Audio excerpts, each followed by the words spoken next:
Hey, I'm continuing with the unboxing and the talking about the albums, the records that my friend Miguel so very graciously and generously gifted to me earlier this week. For me, it's earlier this week. He sent them a couple of weeks ago, but I got them this week.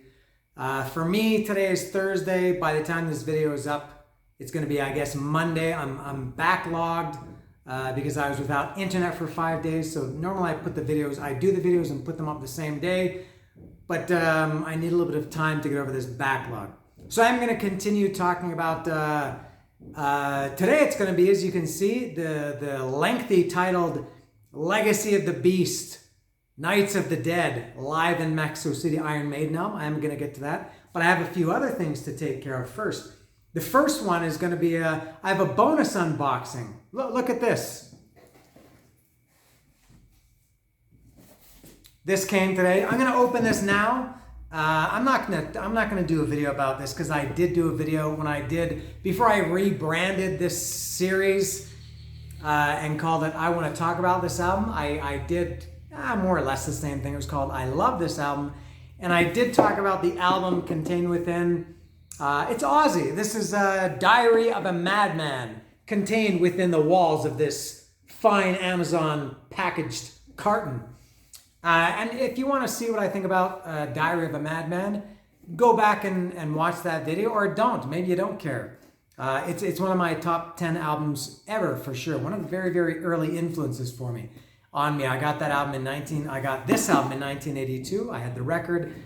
And I ordered it. What I kind of want to do is go back, and it's funny, when I got my record player last year, actually even before that, when I got Alive, Kiss Alive in May last year, my idea was I just want to get the record. I don't care about actually listening to it. I want to have that record because it was the first one I got. And then it became, I want to buy a turntable just to listen to it. And I got a couple of other Kiss records. I thought, I got to get a record player to listen to. And then I bought this kind of cheap record player. And I thought, okay, that's it. And then I thought, I'm only going to buy the classic Kiss albums. I'll buy Love Gun, Rock and Roll Over, Destroyer, Hotter Than Hell, Dress to Kill, the first album, Alive 2, which I'm still looking for some of those, the records. My white whales, I guess, are Hotter Than Hell, Love Gun, in order, Love Gun, probably Alive 2, and Hotter Than Hell. Those are the ones I really want. But they're either not available on Amazon or far too expensive, far more than I'm willing to pay or can afford to pay. And then it kind of became, well, I want to go back and rebuy all the classic albums that really kind of shaped, the music that I still listen to today. So I got Metallica, Kill 'Em All, and now I've got Ozzy, Diary of a Madman, and I've got some others on the way. Whoops, there's some extra stuff here. I've got some others on the way that I've ordered recently that I've got a lot of material coming up, some unboxing, and some continuing to talk about the records that I've been buying. So no surprise here. This is Ozzy, Diary of a Madman. This will just be a quick one.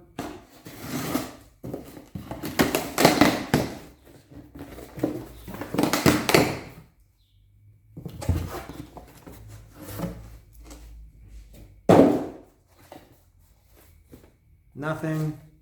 There it is.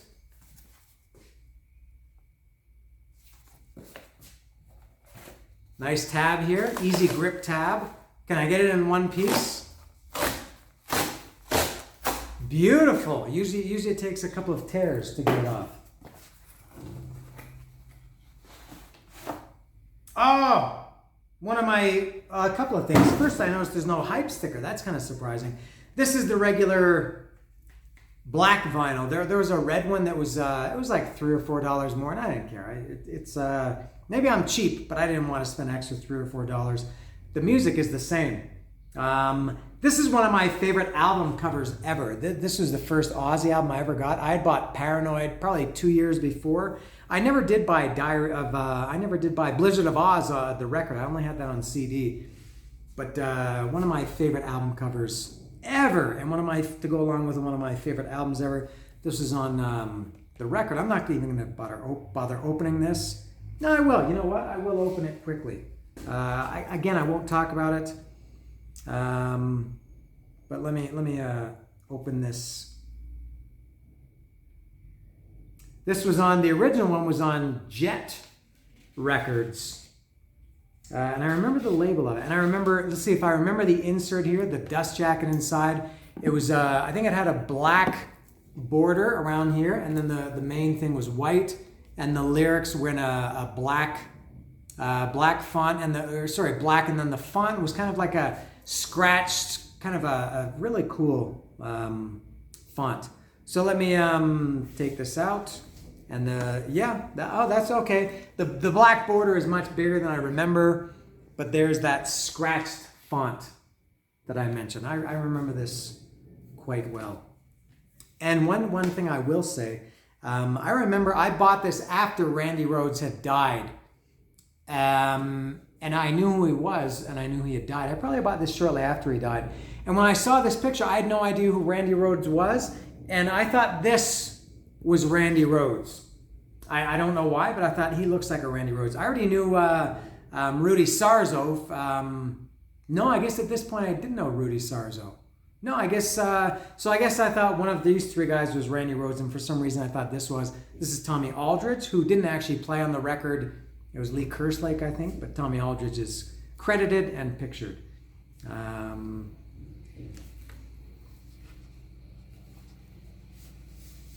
It does have the original Jet Records label. I remember that very well. Very cool. All right.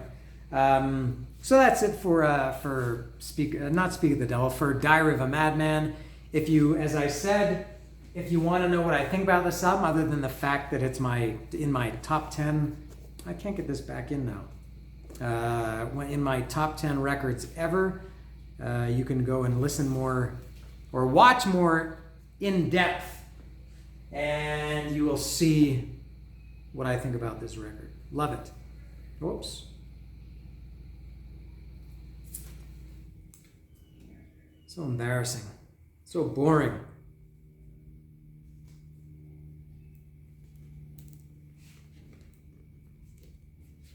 Oh my God. There we go. All right, so now before I get to the Legacy of the Beast, Nights of the Dead live in Mexico City, which I have right here, a couple of things. Good timing, because the tour, the Iron Maiden tour, is starting again. For me, today is Thursday. The tour starts on Sunday this week. So in 3 days, today is Thursday. The tour starts on Sunday. 3 days from now in Slovenia or somewhere in Eastern Europe. I will, by the time you see this video, it's going to be Monday, I guess. So the first show will be over and everybody will know the status. I'm going to make a few predictions. This is nothing bold. It's probably, I'm sure a lot of people would make similar or the same predictions.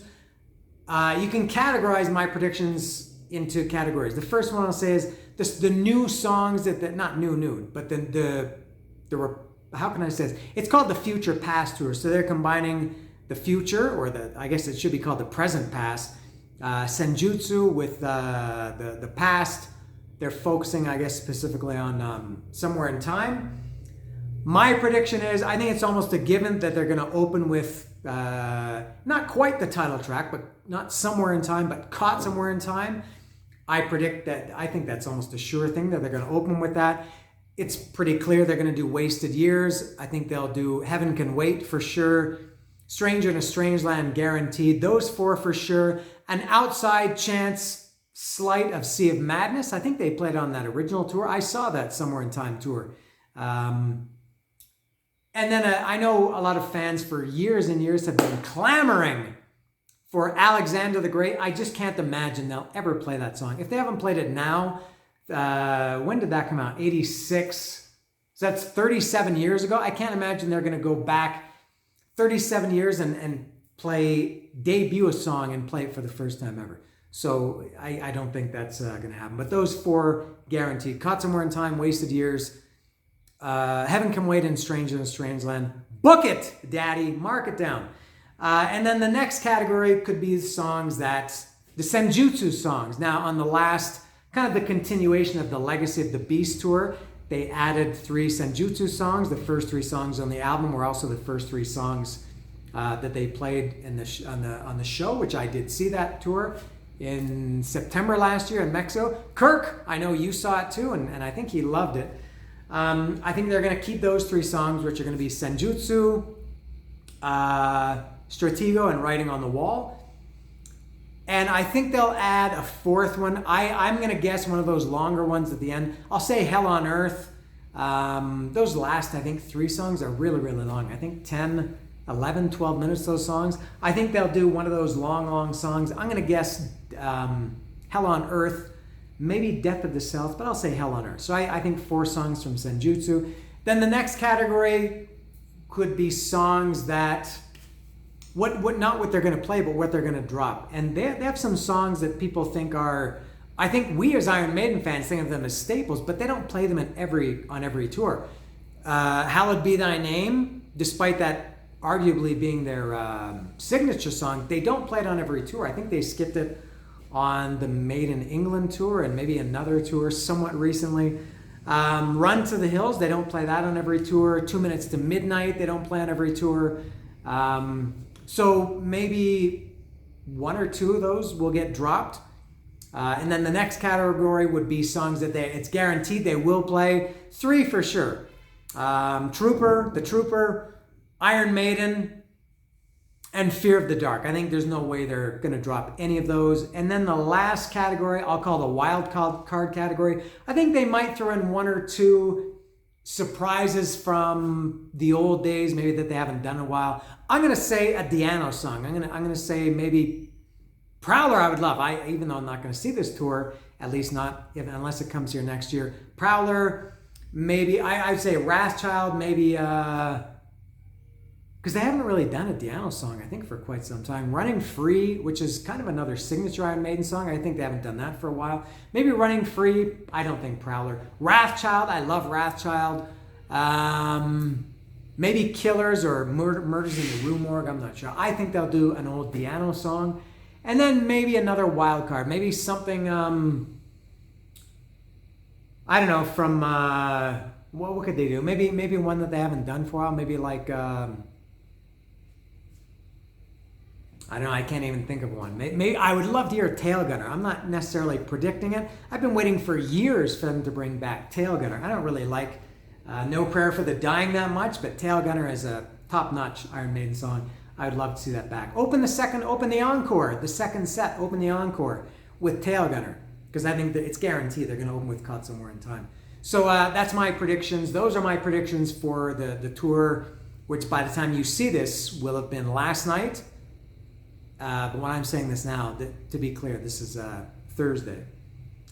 So to get to this album now, I'll talk about this. And again, this was so generously gifted to me by Miguel. He said that he sent this to me, amongst other ones. If you missed it, he sent Ride the Lightning, Kill 'Em All, Justice for All, this one, Van Halen 1984, and Adele. He sent an Adele album. He sent this, he said he specifically sent this because he knew that I had gone to all 3 of these shows, which I did. I also went to a 4th show last year. And so this is a great memory, a great souvenir. The best souvenir is a live album. I would take this over a t-shirt, over they used to have these tour programs, which this is kind of like. This is very, very heavy. This is a triple vinyl. You can see there. It's a limited edition, exclusive color, green, white, and red. Obviously the colors of the Mexican flag.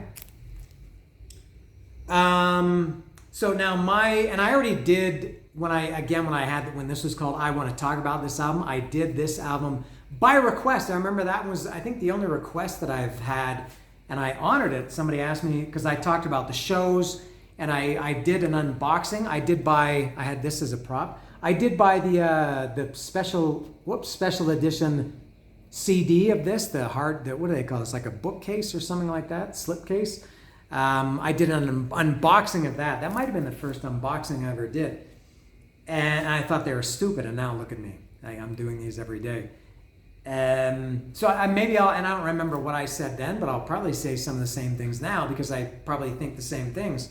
A couple of things about this record. When this came out, it was released in late 2020. I think kind of as a whoops, we better get something out because the Legacy of the Beast tour had been postponed or canceled, I think. because of the pandemic.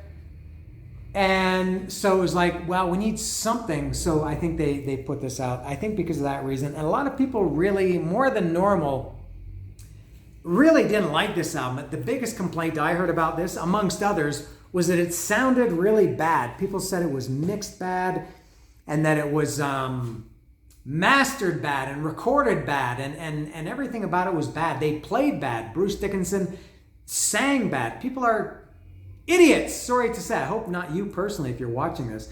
But when I remember when I listened to it after reading all those comments, I thought, this sounds great. It sounds just as good as any live album. No, Bruce Dickinson's voice, he doesn't sing obviously like he used to. James Hetfield doesn't sound like he used to. Nobody does. If you're judging these guys' voices now compared to how they used to sound, yeah, you're in for a big disappointment. So both Hetfield, let's say Bruce Dickinson, yeah, he doesn't have the power that he had in 1982 or through the 80s, but he still sings. I think he sounds very, very well, or he sings very, very well. I think he sounds good. No complaints about how Bruce sings. He has to change it a little bit. He's not like Paul Stanley, David Coverdale, Don Dokken. Like those guys, they've lost their voices. They really can't sing anymore. Bruce Dickinson can still sing. James Hetfield can still sing. They just have to adjust. And when I talk about this one, I did 72 seasons. And Metallica live for years. I love how James Hetfield has adjusted his voice to, I guess, compensate for how we used to sing. So he has to sing a little bit differently now. So that was the big complaint. Another big complaint about this was people complain about the crowd, that the crowd sounded kind of muted or smothered or dampened or something. And people even said, I was there and it didn't sound anything like this. Well, how can you compare, the way that you hear it when you're in the building, when you're in the room, whether it's a stadium, arena, club, it doesn't sound the same as it does when it's been recorded for whatever reasons.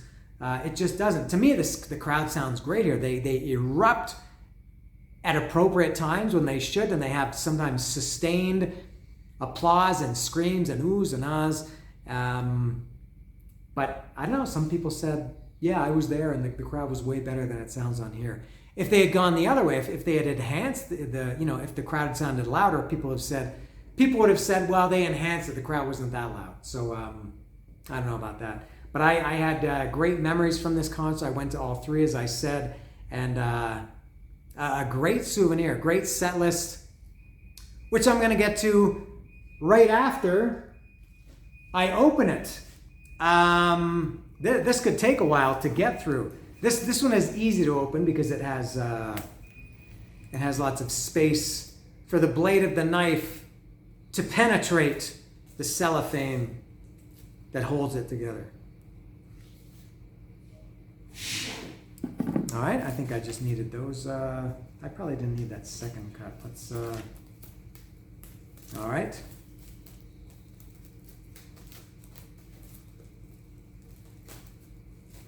Smooth. That was very easy to get off, and I'll put this over here. And here it is. It's quite glossy, similar to the CD, the bookcase. They're both quite glossy. I prefer a matte finish. You're probably seeing some reflection because I've got a window over here. So maybe if I hold it like that, you'll get less reflection. But and a lot of people also really hated this album cover. People hate everything. People on the internet, everybody's an expert. I love it. Maybe I'm biased because I'm not Mexican, but I've lived here for 17 years. People said that Eddie looked like, I don't know, I think he looks great. He's got the mariachi outfit on. I appreciate the little details. This is a Catedral Metropolitana that's burning here. It's got the Dia de Muertos. Instead of Day of the Dead, this is Nights of the Dead. So it's got the Dia de Muertos skulls here. What else? I can see the detail much better on here than I could on the CD. This is the lantern from Fear of the Dark. Any other little details here? The flowers, the Dia de Muertos flowers. I think this is a great cover. And there's the back. You know what it looks like. Oh, and another thing about this. I remember this being super expensive in Mexico. There were two versions. There was the records. There was the regular black vinyl. All three records were black, and then there was this one, as I said, which is the tricolor Mexican flag colors: green, white, and red. And I remember it being expensive. I looked today on Mixup on their website. Oh, I'll save that for a couple of minutes. This on Mixup's website, the triple color, the tricolor records were 2,784 pesos, which converted to $156 US. So again, I know Miguel didn't pay anywhere near that. He told me that this in the US you can get it for, I guess, still somewhat cheap. But this was $156. The regular version, the black vinyl version, was also on Mixup. It was 2,200 pesos, which is about $120. Unbelievable. Who's going to spend $120 on a record? Thank you again, Miguel. So this is, and I've seen this, people selling this brand new at El Chopo. I can't remember how much it was, but when I heard the price, I thought, oh my God, you have to be out of your mind to pay that much and to ask for that much. So there it is. I will open it up now. Ooh, it's a triple. Oh, Iron Maiden is just the best at packaging. Well, let me do this. Well, okay, let me do this first. Ooh, it's hard to. Oh, this is beautiful. Let me turn this around and do it this way. Isn't that something else, huh? What do you think about that? How about that? How about that? There's Tony Soprano there. Beautiful, beautiful pictures. Oh, and then there's this. This is all the tour dates from the Legacy of the Beast tour from 2018 and 2019. Is there a? I don't know if there's a booklet or not. Let me take out the actual records. Oh, no booklet, at least not in the first record. Oh yeah, it's a triple. A lot of text here. This is almost like reading a book.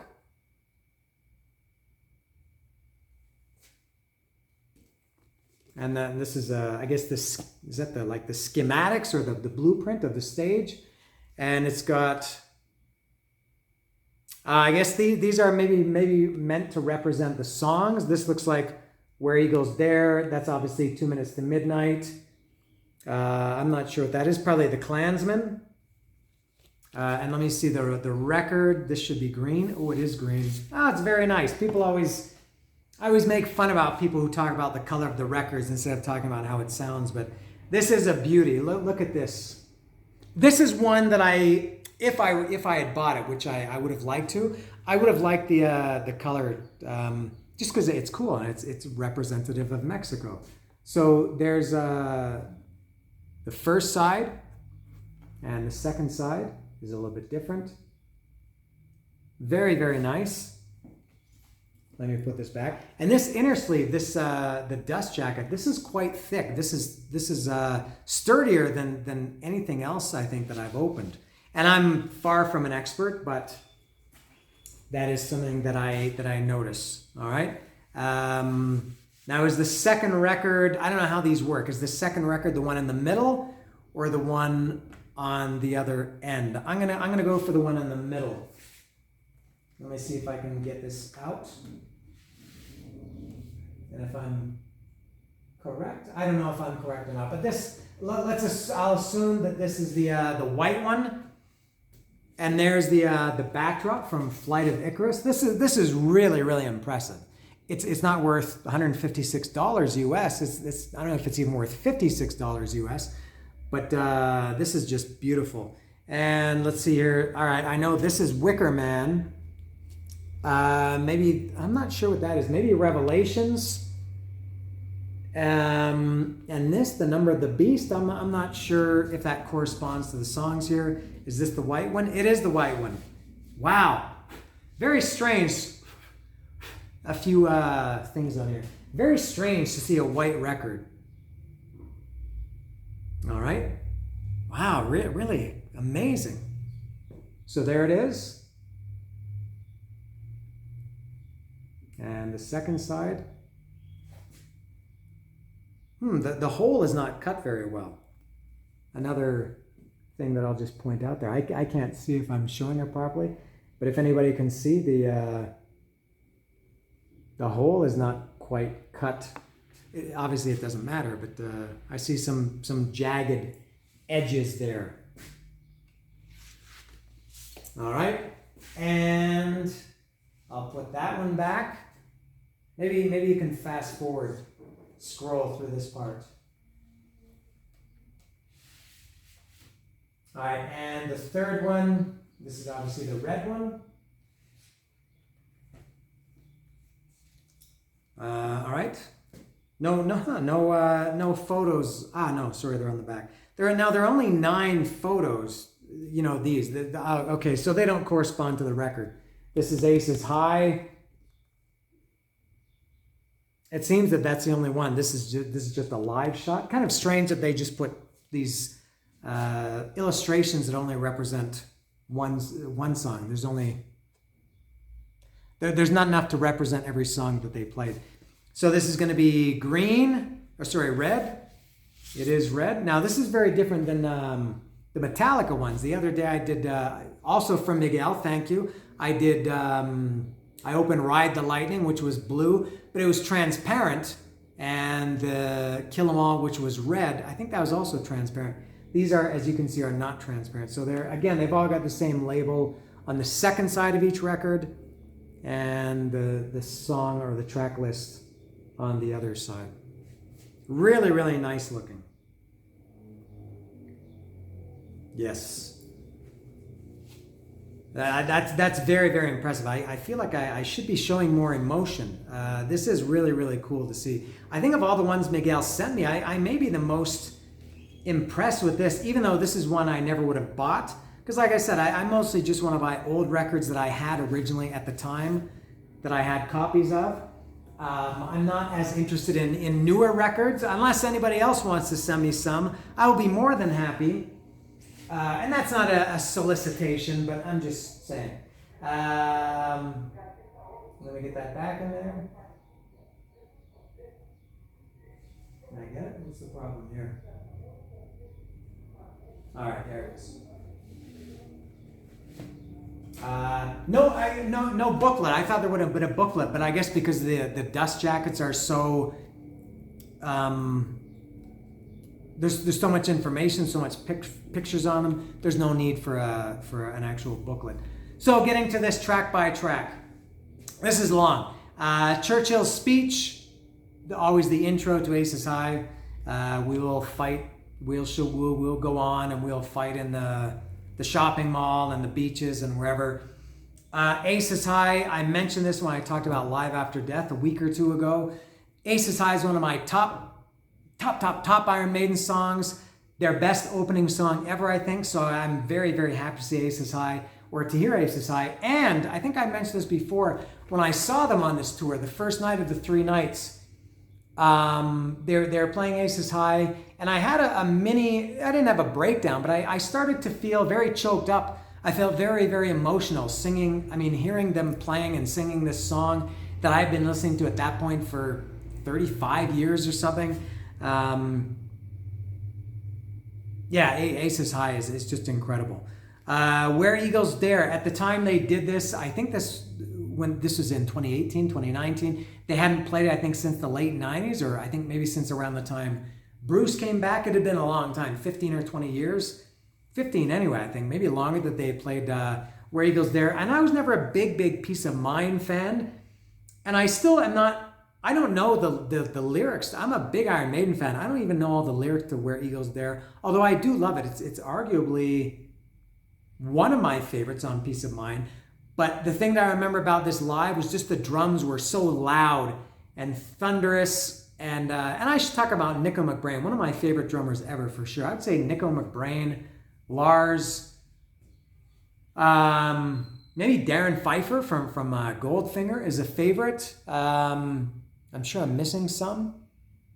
I don't know. Those are the ones that come to mind anyway. But the drums just sounded incredible. And it was such a, Iron Maiden is not, even though they're a heavy metal band, I don't really think of them as a particularly heavy band, but just Where Eagles Dare was so heavy that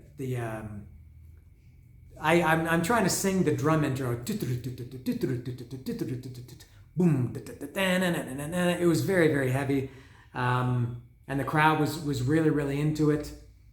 I love Where Eagles Dare. And I did listen to this digitally today just to kind of recapture everything. One small thing that I don't like about this album, but I do understand why they did it. And I probably talked about this when I talked about this when this came out like 2 years ago, when I did this one. I think they didn't do a very good job stitching the songs together, because this was taken from 3 nights. I don't know if it's in the credits. I don't think it is which song came from which night. So I don't know if Aces High was from the first night, second night, whatever. But you can clearly hear the transition from one song to the next.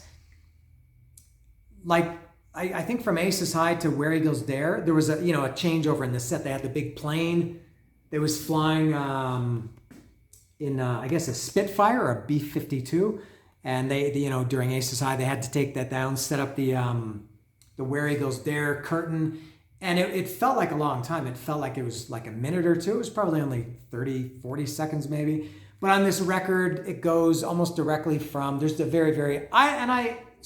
finish that thought, there's a very short break from the end of Where Eagles Dare, the end of Aces High to the beginning of Where Eagles Dare. I would have liked that to be a little bit longer to get the feeling of the concert.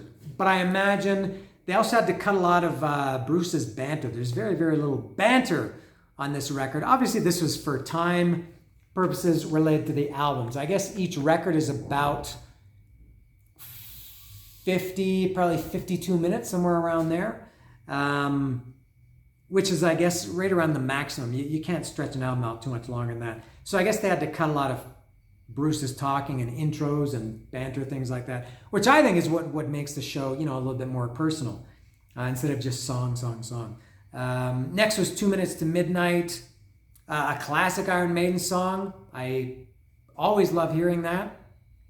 2 Minutes to Midnight. I'm talking about the live versions here. The Klansman is next. The Klansman is one that I had never heard before. I checked out with Iron Maiden once Bruce Dickinson left. Even before that, I never bought Fear of the Dark. I was talking about this, or messaging, or these YouTube comments. Mike Pratt, I think, had a similar story. I never got Fear of the Dark. The last Iron Maiden album I bought in their original run was No Prayer for the Dying. Didn't really like it too much, so I didn't buy Fear of the Dark. Then didn't buy the Blaze Bayley albums. And then I came back during when Brave New World came out. So the Klansmen, I'd never heard that ever. Now when I saw that they were doing it on this tour in, I guess, 2018, I thought, oh, they're doing it, so I want to learn it. So I downloaded it, and I still don't like it. I don't really like Blaze Bayley. But listening to and watching them do this live and in the concert and on the record too, it's a great Iron Maiden song, but it just shows you how important Bruce Dickinson is to Iron Maiden. Anybody else, and it really, really loses something. So I think The Klansman is a great song, and especially live. The crowds in Mexico are awesome. When they were chanting, the song "Freedom, Freedom," the crowd was just going crazy. I remember there were fires in the arena. People had like these flares. They were setting things on fire. I think I took a video of that. There was a big fire in the crowd. People were like shaking, whatever it was that was burning. It was awesome. So yeah, the studio version of that song, don't care, but the live version is excellent. And speaking of Mexico crowds, when I've seen Iron Maiden at Palacio de los Deportes, where they record this album, it's an arena, but it's a big arena. It holds like 22,000 people, and it's round. It's not like, most, at least North American arenas are kind of rectangular. This one is round. It's much, much bigger. And it's the Iron Maiden, I think, is the only band I've seen where, they play Doctor, Doctor before they come on. The crowd on the floor is jumping up and down and singing along to Doctor, Doctor. And even in the stands, people are going crazy. If anybody ever gets a chance to see a concert in Mexico, it's probably way better than where you live, unless you live in Buenos Aires or Santiago or maybe I don't know, maybe some other South American countries. But man, in Mexico, they go crazy, even for the intro music, bouncing up and down and just singing and going nuts. Next is The Trooper. They're never going to stop playing The Trooper, but I don't mind hearing it. I think it's a great song, and it's a short one. It's it's a simple song. It's 4.5 minutes, easy to play. Revelations, I talked about this last week or whenever I did Live After Death. I wasn't a fan of that song at all until I saw them in 2008, and then even more specifically when the live DVD of that tour, Flight 666, came out. I turned out that I loved Revelations. I especially loved it live on I think it was the second night of the 3 that I saw them. I was right directly at the back, directly in line with the stage. The first night I was, I think, off to the side. The second night I was at the back, directly in the middle. The third night I think I was somewhere in between. Just seeing that stage for Revelations, that visually I think it was the best. It was just amazing to see. They kind of replicated what stained glass would look like. It just looks beautiful seeing that and hearing Revelations. Bruce wears this kind of robe during the song. So this would be side 3 going now, which would be the first side of the second record. For the Greater Good of God, that's from A Matter of Life. Is it called A Matter of Life and Death, or A Matter of Life or Death? A Matter of Life and Death. A Matter of Life or Death. I can't even remember which word they used. I bought that album, never really got into it. But I guess same with The Klansman, and there's another one coming up. I thought it was much better live than on the record. The Wicker Man, similar to The Trooper, just an easy 4-minute song. Wicker Man is okay. And now side 4, which would be the second side of the second record. Sign of the Cross. I would put that in the exact same category as The Klansman. I wasn't familiar with it at all until I saw that they were doing on this tour, so I downloaded it. And just to kind of familiarize myself with it. I would even say I don't even like the original studio version with Blaze Bayley. But my God, when they did that live, and it was very, very theatrical live. Bruce had, again, he still had the robe. Was it the same robe? Did he wear it during Revelations or Wicker Man? I don't know, but he was wearing the robe. He had the big cross, maybe about, I don't know, over a meter, and it had lights on it, like this and like this. And he went around the stage and he was like going like this with the cross. Very, very theatrical, very cool. And when I listened to it today, I thought, I really like that song. Bruce Dickinson can make any song better. I think I like the versions that he sings of Paul Di'Anno songs. I know a lot of people would think that's blasphemous, but I think Bruce Dickinson makes the Paul Di'Anno songs better. So now the last record, the third record, Fear of the Dark. That's one that that they're not. I don't think they're ever going to drop it. It was very cool to see. Bruce again was very theatrical. He had the lantern, the green lantern that he was carrying around, and he had, I think it was a robe and a hood or something. It's Iron Maiden is a very visual band, and I like listening to it. But to see that, and that's maybe something that I wish. And I guess everybody wishes that they never released a live video from this tour. They had the album. Typically, they would have an accompanying video, but they did that with Book of Souls.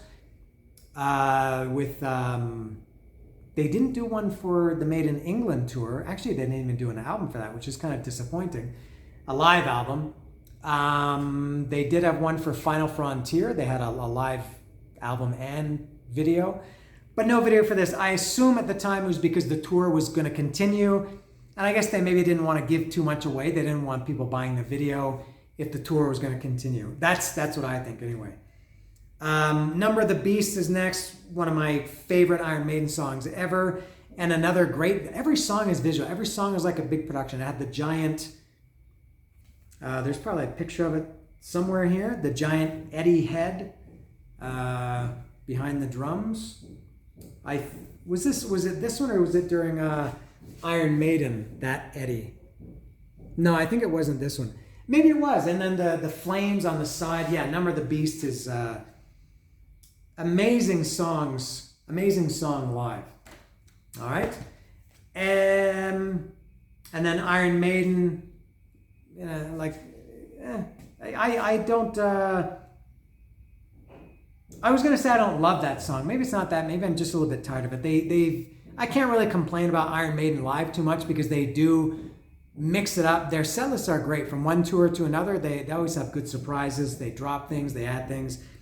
They've always done Iron Maiden, and it's not so much that they do it. It always closes the main set. I wish they would kind of either. They don't necessarily have to drop it, but I wish they would move it somewhere else. And then the last side, which would be side 6, the second side of the third record, The Evil That Men Do from Seventh Son of a Seventh Son. That song is okay. I like that song. I think that was one of the only ones that didn't have any really kind of production, any special effects or costumes or anything like that. Hallowed Be Thy Name, as I mentioned, I think one of their signature songs was next. Voted recently or named in a fan poll by Metal Hammer as the greatest Iron Maiden song ever. Not my favorite, although I do love it. But that's always a real barn burner, is Hallowed Be Thy Name. And then the last one is Run to the Hills, which was great for me. That was the very first Iron Maiden song I ever heard. So for them, to be hearing this live after all those years, decades, especially to close with it, it was great. And this was also very theatrical. Bruce had the TNT plunger on the stage, and he hits the plunger and everything blows up on the side. Great way to end the show. So that's it. So I have such great memories of this tour, and it's going to take me a while to listen to this album. This is I guess close to, what is it, an hour and 45 minutes, this album? It's a lot to go through. It's a lot of standing up and flipping the record over, because some of these are only, side 4 is only two songs, Sign of the Cross and Flight of Icarus. Actually, side 3 is also 2 songs. So that second record is only 4 songs total. So you get a lot of exercise getting up to take the needle off, flip it over, put it back on. So leave a comment down below if you have any, I was going to say if you have any predictions what Iron Maiden played. No, it's too late for that because this is going to be up anyway. So don't leave a comment. Leave a comment, I don't care. But that's all. And again, I have to finish this by saying thank you once more to Miguel for gifting me this. I'm very, very, very appreciative of it. And I've been texting with him almost nonstop, it feels like, because I don't really text with too many people. Telling him about this album or other ones and things like that. He's become a friend. I consider Miguel a friend. Thank you, Miguel. And that's it from Iron Maiden and Eddie and the boys. Yes.